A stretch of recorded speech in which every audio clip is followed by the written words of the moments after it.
Alright, welcome back to Saint Stallions TV. Just basically looking around for any defects, any corrosions, any cracks, any type of defects. You want to take your time when it comes to safety, you do it nice and slowly. So, if you go this way, right? And then if you notice, I'm cleaning as I go because dirt or dust could hide what you're really looking for. Any type of cracks, any type of corrosions. You want to also check these clamps, make sure they're properly secured, they're not loose. Check the wire bundle, the harnesses. All I have to do with safety. Take this very, very important. So move nice and slowly, slow pace, and you just, while you're doing your observation, you just make sure that you just clean as you go. This is your IDG, right? 90 kVA IDG for your electrical system on your engine, of course. This is a Boeing 767, so there's one IDG on the left engine, one on the right engine, and then you have an APU. APU also have a generator, and that's also 90 kVA on the APU. So basically you have 90 here, 90 on the other side engine, and 90 on your APU as well. So there's plenty of electricity to go around. And your auxiliary power unit is just there for your pneumatics and for your electricity. That's all it does. Doing your engine start, APU does that. If you is not working, we have an ear card. That's all it is. Just take it nice and slowly. While you're doing the inspection, of course, these are your stator vanes. You want to make sure look for any defects, any damage, any cracks. Make sure you look, make sure there's no bird guts or any bird strike. Just take your time and go nice and slow pace. There.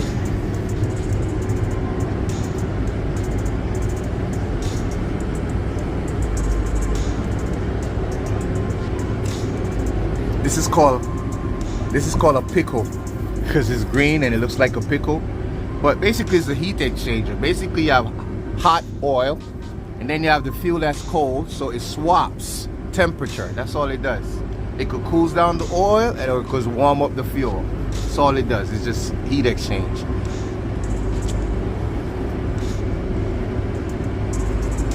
So all they basically did was run a pipe through this for the fuel, run another pipe for the oil, and oil around it. Either it warms up the fuel or it cools down the oil. Depends on the demand. And then this is your oil tank. Right? Oils are used for lubrications. Oils are also used for not just lubrication, also to heat or warm, depends on what you need it for. Whether you want to heat up the fuel or you want to cool down, but most lubrication, of course.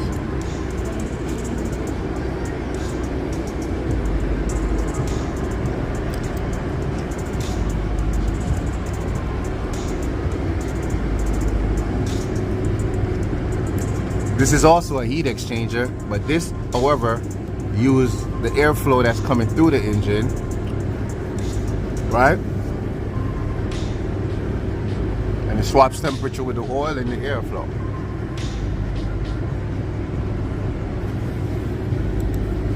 Make sure these connectors are nice and tight, of course.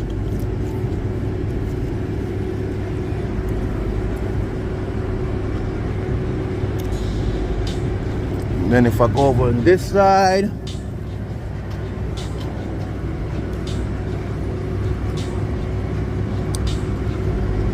underneath here would be a fuel filter, of course.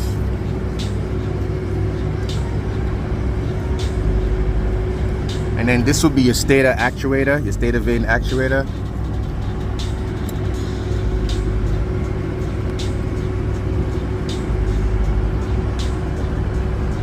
Just nice and slow. And this will be your starter, of course.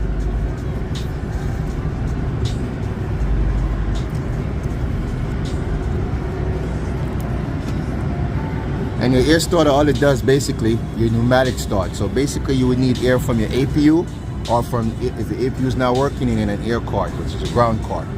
And it sucks air in, of course, during engine start, gets up to the correct starting speed, and then you can crank your engine, and yeah.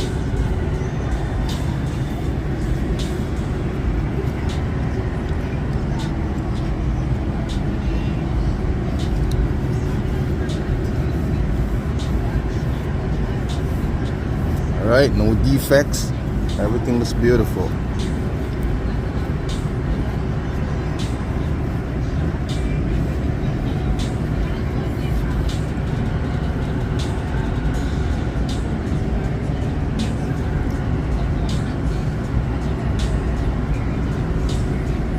It takes quite some time to get up to my knowledge, of course, to know exactly what you're doing on these engines, but if you're interested, you could do it too. If you're young and you're in high school or college and you want to take this path, just do the right thing, man. Go to school, stay focused, and do the right thing, man. You'll be all right. You'll be surprised. Now, these are your exciter boxes, 1 and 2, and underneath here is your igniter plugs, or spark plugs if you're talking about car, but on engines we call it igniter plugs, 1 and 2, and this is what we use to light our fuel, the sparks, right? So this will be a combustion chamber, this whole section. Over here will be a compressor section, of course. And then this will be an exhaust, or your turbine section.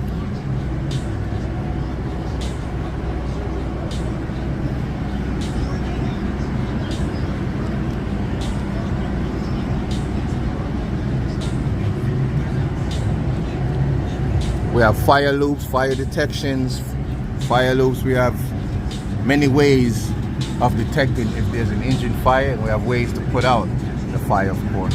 This is your hydraulic lines. These big old tubes, all hydraulics, your hydraulic pump. You don't need hydraulics because that's what we use to move all our controls, flight controls, you name it. A lot of systems depend on your hydraulic system to move around.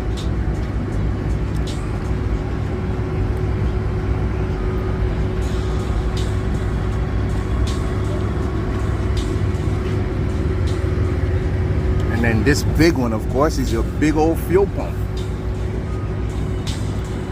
Fuel line, fuel pump. Yeah.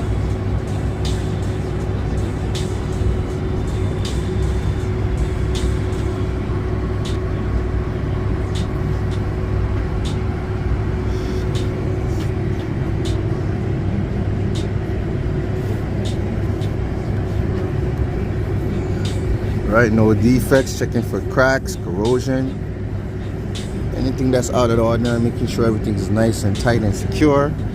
You rock it a little bit, or a lot actually, to make sure. This is your chippy, you know, MCDP.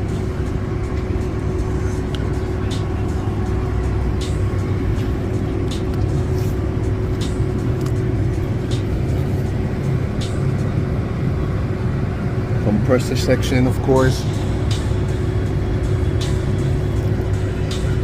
All right, that's it for now. Let me get back to what I'm doing. This took a little 5-10 minutes time out to show you around, but now I gotta get back to what I'm doing. There's really no rush because I have all night, and I'm pretty much just gotta make sure that everything is 110% good to go for the morning flight, of course. All right, see you next time, of course.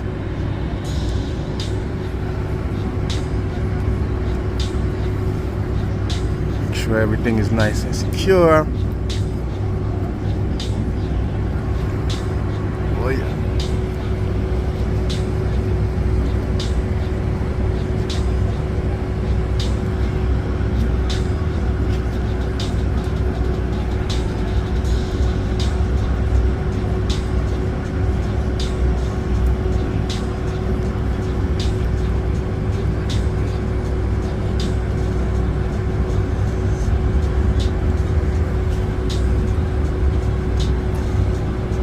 As I said, man, it takes years to get up to my level, but I'm very humble about what I do because every day I take this extremely serious because people's life depends on it, you know what I mean? So I'm humble and just do focus and just do what I gotta do to make sure that the job gets done correctly.